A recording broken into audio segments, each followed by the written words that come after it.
안녕하세요. 겨울방주입니다. 전날 파티에서 개헌 관련 토론을 했습니다. 토론을 하기 전에 헌법을 읽어보았습니다. 이전부터 읽어본 헌법이라 그저 술술 읽혔습니다. 토론이 시작되었습니다. 자신이 본 개헌 관련 기사에 대한 이야기를 하는 시간이었습니다. 어느 분은 개헌을 하려면 해외의 사례를 보면서 하는 것이 어떻겠느냐는 의견을 주셨고, 어느 분은 자신이 쓴 기사를 보여주기도 하였습니다. 저의 경우에는 지금과 같은 시국에서 개헌 논의는 조금 위험하다는 의견을 내비쳤습니다. 아직 내전 중이고 내란 세력을 다 척결하는 것이 순서라고 했습니다. 개헌 관련 기사에 대해 이야기를 나눈 뒤 다음은 대통령제에 관한 이야기를 나누었습니다. 어느 분은 내각제로 가는 것이 좋다. 또 어느 분은 의원직 정제로 가는 것이 좋다는 의견을 주셨습니다. 그리고 어느 분은 각 제도의 나쁜 사례를 댓글로 써주었습니다. 아래와 같이 말이죠. 내각 책임제의 나쁜 사례 일본, 4년 연임제의 나쁜 사례 미국, 의원직 정제의 나쁜 사례 프랑스, 내각제 같은 경우 제왕적 대통령제 때문에 우려하는 차원에서 의견을 주셨습니다. 의원직 정제는 대통령과 국무총리의 권한을 양분하자는 취지죠. 즉 외교, 국방은 대통령이 그 외 내부의 일은 총리가 맡는 방식입니다. 하지만 저는 대통령제가 더 좋다고 생각합니다. 왜냐하면 우리나라 민주주의 역사는 우리 공화국, 시민들이 자신의 손으로 직접 대통령을 뽑아온 역사가 있습니다. 대통령에게 민주주의 공동체인 민주공화국을 맡아달라는 의미의 역사죠. 그래서 잘하면 지지를 해주고 못하면 지지를 안 해주면 그만이죠. 최악의 경우 우리 손으로 교체를 하면 됩니다. 이미 그런 역사가 있습니다.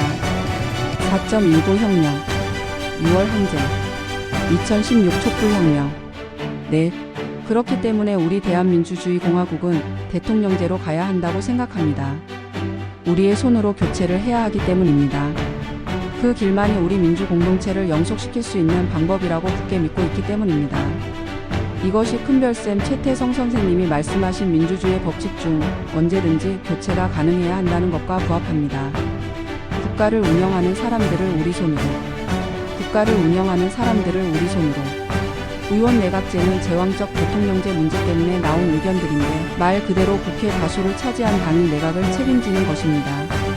그럼 실질적인 국가 원수는 누가 되는 것일까요? 국회의장? 총리? 그리고 대통령은 실권도 없는 상징적 존재일 뿐인가요? 일본의 경우 투표가 존재하기는 하지만 껍데기뿐이고 거의 일당 우위제로 가는 기현상이 벌어졌죠. 그래서 정권을 국민들의 손으로 교체하기 어려운 측면도 있고요.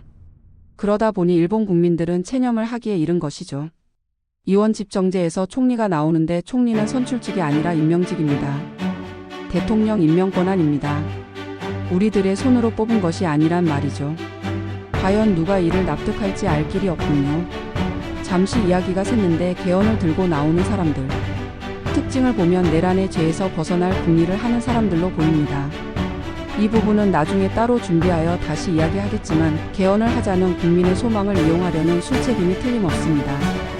저는 거듭 강조드리지만 지금의 시대 정신은 바로 내란 세력 척결입니다. 이에 대해서는 어떤 것과도 타협할 수 없습니다.